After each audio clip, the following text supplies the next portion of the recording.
Hello दोस्तों, मैं हूं आपका दोस्त और होस्ट सुनील और आप सुन रहे हैं सुनील हॉरर स्टोरी।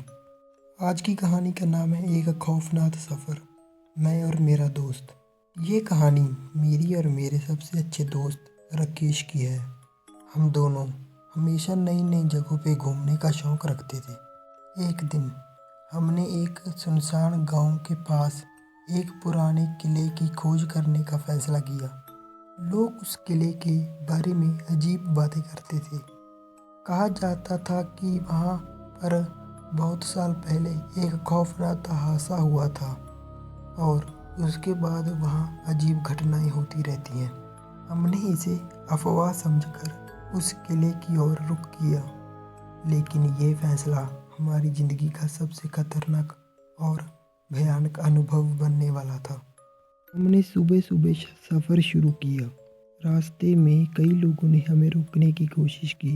एक बूढ़े बाबा ने हमें चेतावनी दी, उस किले में जाना मौत को बुलाने जैसा है।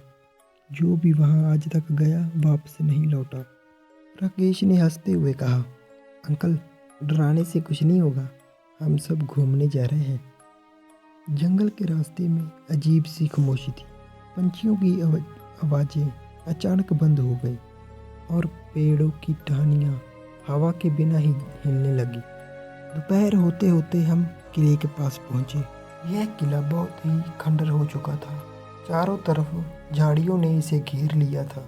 जैसे ही हमने अंदर कदम रखा, ठंडी हवा का झोंका अचानक ही हमारी हड्डियों तक उतर आया।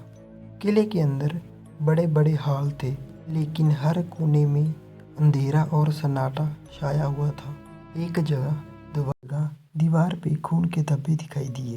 राकेश ने मुझे मजाक में कहा, शायद यहाँ किसी की फिल्म शूट हुई होगी, लेकिन मुझे यह सब कुछ अजीब लग रहा था। हम दोनों एक बड़े कमरे में पहुंचे, जहाँ फर्श पर अजीब आकृतियाँ बनी हुई थी।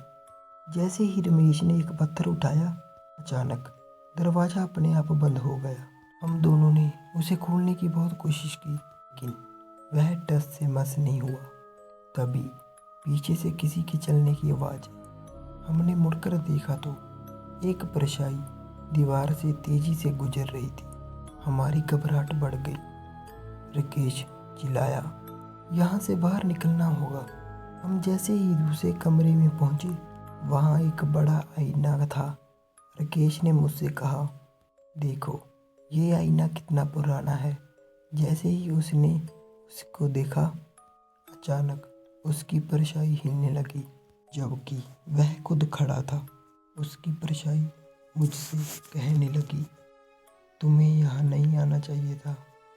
हम दोनों डर के मारे चिल्लाने और भागने लगे, लेकिन किले के रास्ते अचानक बदल गए।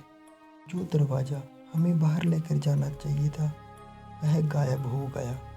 भागते भागते हम एक तहखाने में पहुंच गए। वहाँ जमीन पर कहीं नर कंकाल पड़े थे।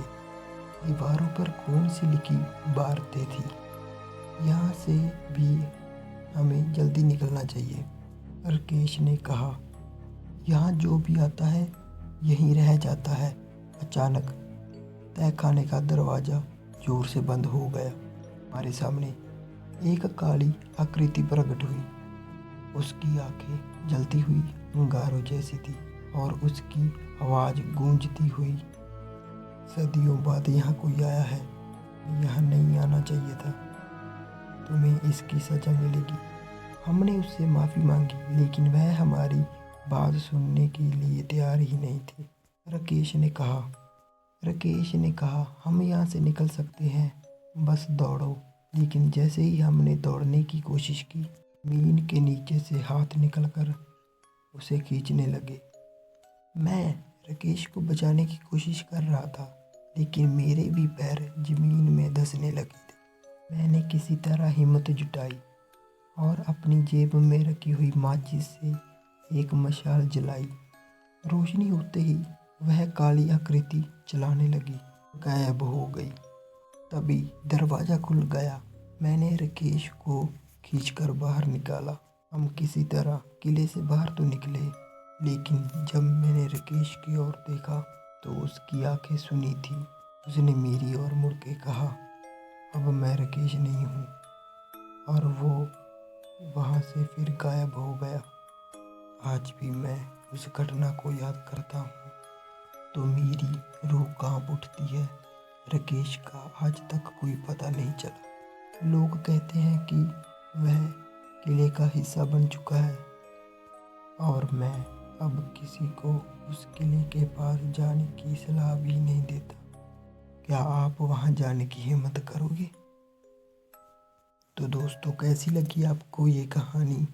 और लाइक शेयर और कमेंट कर देना। और आपके पास कोई कहानी हो तो ज़रूर लिख के बताना। मिलते हैं अगली इससे भी डरावनी कहानी से। धन्यवाद।